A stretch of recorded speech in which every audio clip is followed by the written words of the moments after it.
This ABC 15 News Update is sponsored by Sanderson Ford, America's best-selling Ford dealership. Hey, happy Thursday. I'm Amelia Fabiano with your afternoon update now from ABC15 Arizona. New data shows more people are dying on our roads than ever. That's according to the National Traffic Safety Administration. They say more than 9,500 people died in crashes from January to March. That's up by about 7% from last year. In Arizona, at least 445 people have died in traffic-related crashes this year. That's according to ADOT, with data from January to mid-August. Just yesterday, 2 people died in a crash on the 60 near Sossaman. Authorities say impairment is under investigation. All right, gas prices falling overnight again. It's a good sign. The national average is down to $3.93 a gallon, while Arizona is just about 7 cents from breaking under the $4 a gallon mark. Diesel in Arizona also finally dropped below $5 a gallon.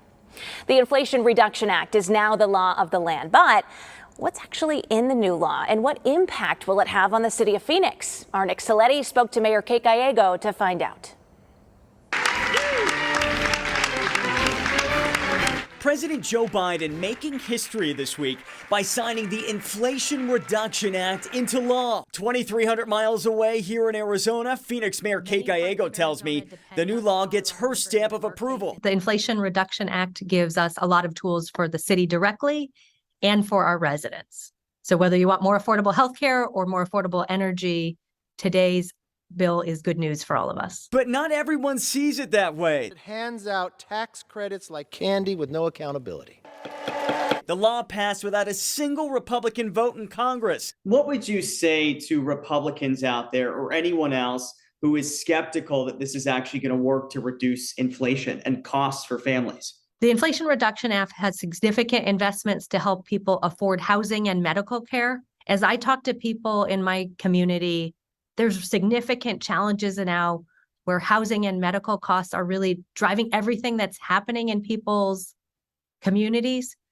Part of the reason we've seen inflation in this community has been heavily driven by housing. And so we have to make strategic investments in these areas. We also have to support people who are really struggling, often through no fault of their own. So what's actually in the Inflation Reduction Act? We crunched the numbers, and here are just some of the highlights. The package, with an estimated $740 billion price tag, includes capping out-of-pocket prescription drug costs for seniors on Medicare to $2,000 a year. It also extends health insurance subsidies to some 13 million Americans to help them afford coverage. It's also seen as the largest federal effort to fight climate change, investing more than $300 billion in adding more wind and solar power, tax credits for electric vehicles, and more clean energy jobs. It also creates a minimum 15% corporate tax rate for big business.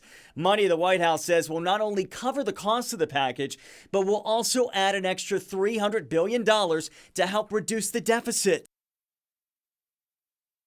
Thanks to our Nick Saletti for that report. Hey, happy first day of classes for ASU students. There's an exciting new campus in downtown Mesa this year, too. So the city is offering up some Smart Shopper deals for college students. Show your college ID at Arizona Museum of Natural History. You'll be able to score admission for just $8. You can also stop by Downtown Rendezvous for $2 off breakfast or lunch. Maybe have some fun at Neighborhood Comedy Theater with buy one, get one tickets. And Gotham City Comics is giving students a 10% discount.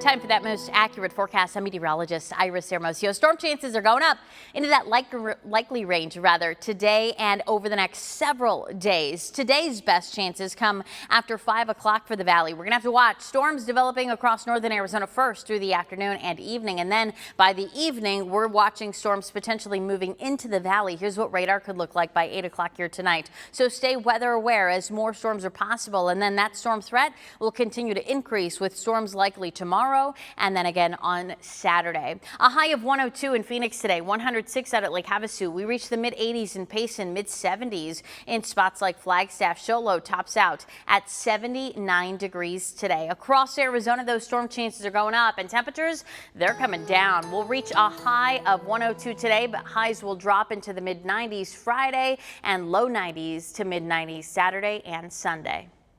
Update for you tonight, but until then, get the latest news, weather, and traffic at abc15.com or, of course, by downloading our free ABC15 mobile app.